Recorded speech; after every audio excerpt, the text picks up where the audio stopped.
to one education stage. The whole 3 days we are running an amazing project, education sessions regarding how to do the orange billing work, how to do education of your communities, how the Bitcoin works in the world. And right now we're gonna have here an amazing couple that came all the way from Bali. They are together like 16 years, right? So this is a low time preference. This is a real low time preference of relationships. And they are doing the Bitcoin Satoshi's work together in Bali, building the Bitcoin Bali house, having the initiative of Bitcoin Indonesia. And I'm just fall in love with their work. You know, they're inspiration for us as well. I hope we inspire them in some ways as well. So join us here and let's hear from Marius and Diana about from ban to boom, the Bitcoin revolution in Indonesia. Big applause for you guys.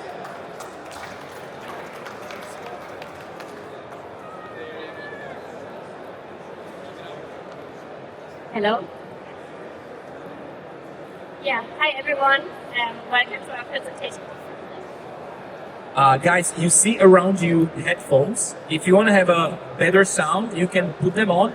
Underneath there is a button on off, and you can put the headphones on, and you can have a better sound. You can set up the volume together, right? And just set up the channel number 1. Okay, you will see the channel number 1, and that's here. Okay, so that's the way to do it. Okay. Can you hear me now? Yeah, so we are here today because we believe that Indonesia is currently underrepresented in current Bitcoin discussions. And we want to raise awareness of how Bitcoin can be used in Indonesia and how important it is for the country. So thank you very much to AmityAge for providing the stage, and thank you to you for listening to us today. We are Bitcoin Indonesia. We are 4 co-founders. It's Marius, my boyfriend, and me. We moved from Germany. And we have Dimas from Indonesia and Kieran from Lithuania in the team. We are all Bitcoin educators and community builders. We are freedom advocates, and we really hustle hard on hyper-Bitcoinization, especially in Indonesia. And it's not just us, it's a whole team of community leaders and volunteers who support our mission. So did you know that Bali was actually the first Bitcoin island? Already in 2014, so around 10 years ago, Bali had it all. We had pioneering clubs that teamed up to turn the island into Bitcoin Island, that organized meetups, and there was a lot of Bitcoin adoption. So there were many shops and restaurants where you could already pay in Bitcoin. Go to a restaurant and cafe, you can rent a car, everything paid in Bitcoin, which was amazing. And there were also Bitcoin ATMs, and Bitcoin was not only used as a form of payment, but also as a savings technology. So our friend Dea, sitting right there, she told us a story how she was collecting the coins in the big jar and then going to the ATM to turn it into Bitcoin. So Bali was very early. And then there was more adoption. At one point you could go to 10,000 Indomarets and buy Bitcoin there. And the Indomaret is like the 7-Eleven of Indonesia, so it's like a little supermarket everywhere around. Yes, and then this happened. Someone spent 800 Bitcoin on a villa. A little bit crazy. I'm wondering if he's happy with this decision, or if he regrets paying so many Bitcoin on a house. So everything looked amazing, but then the central bank decided to ban Bitcoin payments. Not only Bitcoin payments, but basically all other currencies besides Indonesian rupiah. So they really tried to protect their own currency because it's only used in Indonesia. So the central bank teamed up with the national police, and they went to all the different shops that accepted Bitcoin, that had a little accepted Bitcoin sign here, and they forced them to stop doing this. And if you resist and if you still accept Bitcoin as a payment or use Bitcoin as a payment, then you're threatened to go to prison, to pay a very high fee, and you can get deported or have to face other sanctions. But at least the central bank had very, very good reasons for their decision, right? Of course not. So they said Bitcoin is too risky, it's too speculative, and there's no underlying asset, or Bitcoin is not backed by anything, which we all know is not true. I think they got a little bit confused with their own currency. Yes, and they also spread some fun that Bitcoin is for money laundering and terrorism and all of this. Little fun fact, even though they said Bitcoin is too speculative, they still allow trading of all kinds of currencies and cryptocurrencies. So crypto trading is quite popular in Indonesia. Yeah. What should I say to this? But still, Indonesia faces a lot of financial and social challenges that we believe Bitcoin could solve. Many people are underbanked or unbanked, so they have no bank account at all or only access to very limited banking services. There's inflation, so officially it's 30% in the last 40 years, but living in Bali, we can say that the real inflation is much higher. So, for example, our rent went up 12% in the last year, and parking at the beach 150%, and tomatoes 180% in the last year. So I don't know what the central bank has against tomatoes, but they are very expensive nowadays. So yeah, inflation is really high, especially when it comes to daily spendings like food or rent or parking. In Indonesia, financial freedom is quite limited. So, for example, popular services like Wise now have to be suspended because Wise did not get the license from the central bank to operate their e-wallet. So now Indonesian people have to redeem all their money from their Wise e-wallet. And sometimes it feels like Indonesia is building like a wall around their currency area to really protect their own currency and to avoid cross-border transactions. The banking system itself is also not very good, besides having high fees. Also, the IT security is very weak. So for hackers, Indonesia is like a honeypot. It's a popular target for hackers to go to Indonesian banks and then take all the money. So Indonesian people lose all their savings because of the security system of the bank. And then the bank is not very supportive in getting back the money for the people. They rather blame the people and say it's your only fault that now all your money is gone. Yes, and then we have a problem of scams, not only in the crypto space, but also in other areas. So lately it came out that the state-owned gold seller sold 109 tons of fake gold. So if people try to escape the fiat system and wanted to save their money in gold, even then they got scammed. Yes, and there are a lot of other problems. Just name a few, we have high corruption, high banking fees, very limited privacy, committed human rights violations, and many more. And all these problems are not often talked about and are also not so easy to communicate with the public. So we think Bitcoin is hope and Bitcoin is freedom. And therefore we teamed up and we said we have to bring Bitcoin back to Indonesia. We said Semangat, which is the Indonesian version of Let's Fucking Go. And yes, this is what we did. This is a short overview of our current work. And now I'm happy to hand over to Marius, and he will give you some more insights of what we're doing in Indonesia. Thank you. Thank you very much. So there's a lot of things that happen in Indonesia, especially in the last, let's say, 10 or 15 months. And let's start with meetups, because 1.5 years ago, there was basically one meetup, and it was in Bali, and that's it. But now, fast forward, we have 20 meetups all over the country, and there are like around 10 to 20 people attending each meetup. So 300 plebs or future plebs learning about Bitcoin, making new friends. And it's in big cities, but it's also on small islands. And they are really interested in learning how to not have high inflation in rupiah, how to not have gold, which then turns out to be not real gold, to have like a hard asset where they can save their money and their time. And in order to support all of those communities, because each of those spots is not only a meetup every month, it's also a community of Bitcoiners, a local community. In order to support all of them, we wrote open source meetup guide with all the information and answers to questions, so that it's easy to organize and get started with this.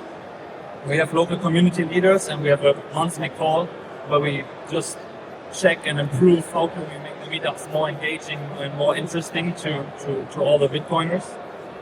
And we even help them to get a scholarship at Crack the Orange and to improve in their Bitcoiner journey, to maybe in the future start their own Bitcoin job or business, or to join a Bitcoin company.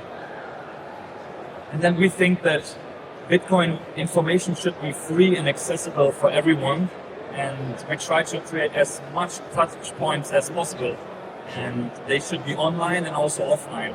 And for example, for offline touch points, we go to schools and universities and make lectures or presentations about Bitcoin, play little games with kids, and try to create more touch points and learning step by step about what the inflation monster is and what Bitcoin is. And we also now are part of the My First Bitcoin network, which was just announced last week. So we really try to improve on providing the best information to everyone to have access to Bitcoin knowledge. And then we created the online education hub, where there are basically all information in Indonesian language for all kinds of levels of how deep you already fall down into the rabbit hole on Bitcoin. We also wrote a book, which is free and open source, so everybody can go on GitHub and take it and maybe use it for your own country. And then we translated a cartoon from Turtle Twins, which is a very interesting project for kids to learn about Bitcoin. And it's accessible in English. We translated it to Indonesian language, and it's one of the most successful videos we ever published. It has more than 1 million views, and it pushed a lot of people into learning about Bitcoin. What is it? And yes, we also run daily workshops about Bitcoin, and we are on social media. We even go to school to learn the native language, to provide the best information as possible as we can do as a foreigner, and help as much as we can. And then, after now living more than a year in Indonesia, we figured out that there are local problems that the people have that are not normal in Europe. Maybe we have different problems in Europe, and then also in America there are different problems that people are facing. And in order to solve those problems from the local people, we need to have local developers that find a solution to develop and build a solution for those problems. And for example, one of those problems is, how do I get Bitcoin? And if I save my money in Bitcoin but want to pay somewhere with rupiah, how do I can convert again? There's one guy from Indonesia, his name is Stars, and he developed a lot of stuff on Bitcoin, Lightning, and also on Fidi app.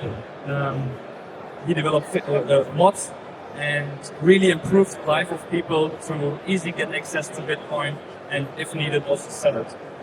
And in order to improve all of this, we started a new program which is called Bitcoin Indonesia Dev Program, which really focus on to all people that already develop on something, learn about Bitcoin. What is Bitcoin? Should I maybe also develop something on Bitcoin itself? And then once they are interested, having learning cohorts on step-by-step, learning how to develop solutions on Bitcoin or on Lightning. And then we talk to the community and ask them, what are the problems, right? What solutions do we need to build? And we run hackathons in order to build those solutions for those problems, and do even more. to really solve problems locally. And the next thing, let's talk about mining. There's not only very, very good energy in Bali itself. That's why I fell in love with Bali, and also a lot of people that come to Bali, they feel there's something in the air, there's some special energy. It's really magical. And there's not only a lot of energy in Bali, there's also a lot of energy all over Indonesia. In fact, there's so much overproduced energy, so energy that is produced and nobody wants to take it, that this whole overproduced energy would fuel 20% of the whole Bitcoin network. So this energy is there, and we just need to use it and convert it to hash rate. And this is what we are doing. So we talk to the national grid provider, we talk to energy companies, and we are right now working on projects to just use this energy, which nobody takes right now, pay around 3 to 4 cents for it, and just have an economic incentive for Indonesia to get more prosperous and to secure the hash rate of the Bitcoin network. And Indonesia really is so full of energy. It sits in the middle, or on top of the ring of fire. There are volcanoes, there are rivers, there's basically everything in energy. We just need to tap it in and use it. And this is where we now have the local contacts and work together with like international companies to use this. And also one very interesting thing that happened, in general, we advocate Bitcoin in the politics, and also we were able to talk to the president of Indonesia. And I know guys, some of you maybe don't like to talk to the government, and because I was also one of this person that just blames the government, and always is annoyed on the decision they are doing, but we had the chance to talk to the president and inform him about Bitcoin. And Dimas, out of our team, he even orange pilled the president and gave him some Bitcoin. So it's really looking interesting that the government starts to understand the potentials of Bitcoin, what's the benefit for the country, and hopefully slowly adjusts the laws in order to adopt more Bitcoin and maybe also unban Bitcoin transactions. And yes, this is when we met the president, but now also in 4 months there's a new president coming in power, and what we want to do now is continue providing information to everyone, to ministries, to the president, but to basically everyone from the government to support Bitcoin. Because what we think is if the government supports Bitcoin, then everyone wins in the country. It's very, very simple. And that's why we do all the efforts and provide all the information. And then probably the most interesting thing, this is why we were wearing those t-shirts, the Bitcoin house in Bali, we just opened it last month, and it's been an amazing journey. And now we have this house which completely changes how people look at us and at Bitcoin. Now there's this physical space. It's not anymore digital, and it's not for criminals. There's normal space. You can go there and learn about Bitcoin. Yes, I think we underestimated how important this house will be for Bitcoin in Indonesia. And for the question, like, what can you do there, or what is the Bitcoin house? It's a community hub to just hang out with other Bitcoiners and connect.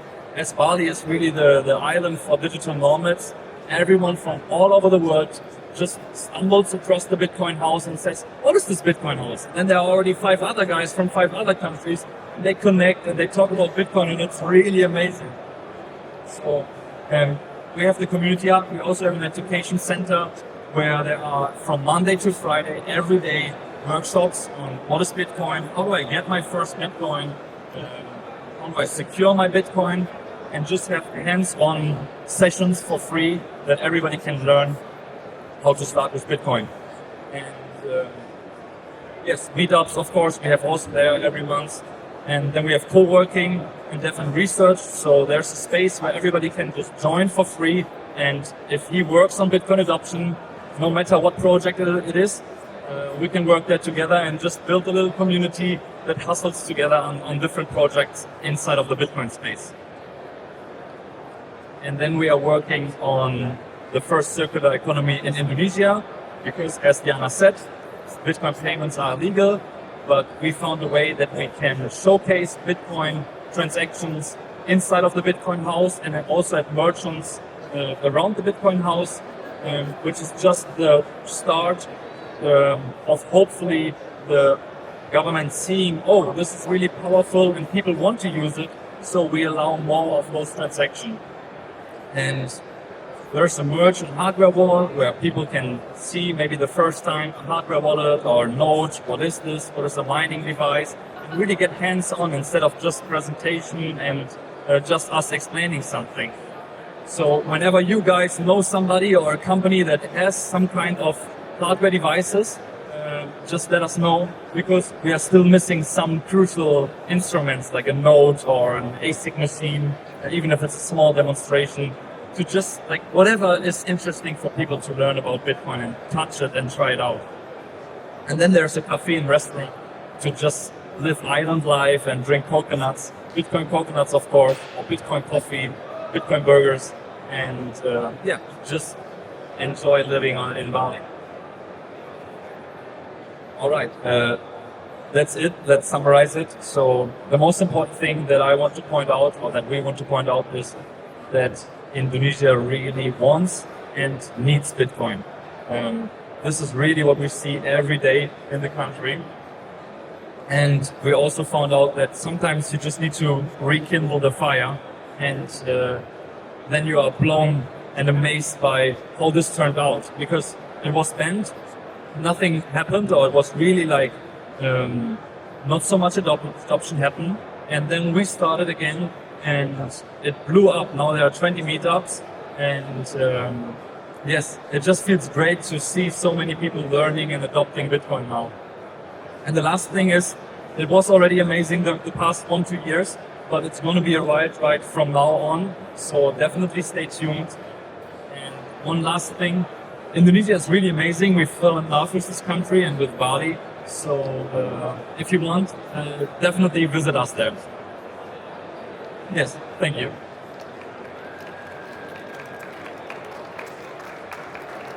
Yes, absolutely. Thank you so much. And I just wanted to say that all of this is from the community for the community.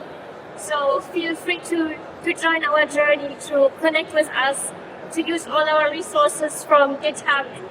And if you like what we do, then we really appreciate your support, because everything that we do is based on our private savings and on donations.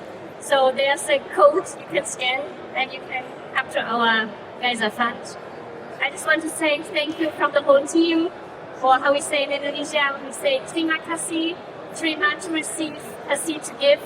And I think it's a very beautiful way of saying thank you, because as Bitcoiners, we receive and we give, and I'm very happy to be here today and to be part of the Bitcoin community. Thank you.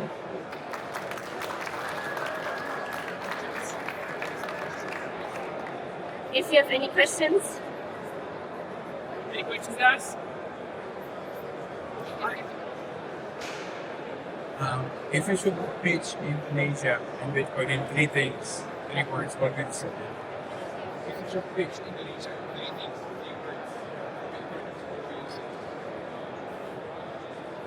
3 words. So the question is, if we would pitch Indonesia for Bitcoiners, what would it be in 3 words?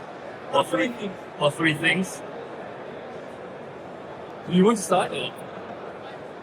I think one important thing is you have a bank account. Yes, I would say in general for people from abroad, right?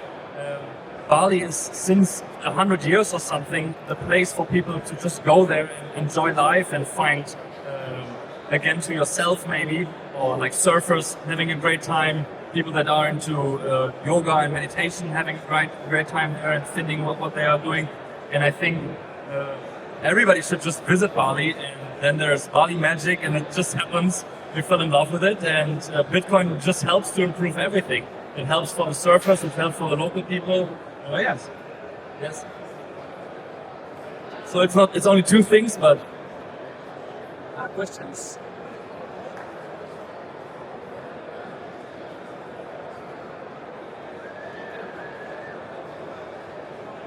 Guys, thank you very much. One more time, big applause for Marius and Diana and for the amazing work they are doing.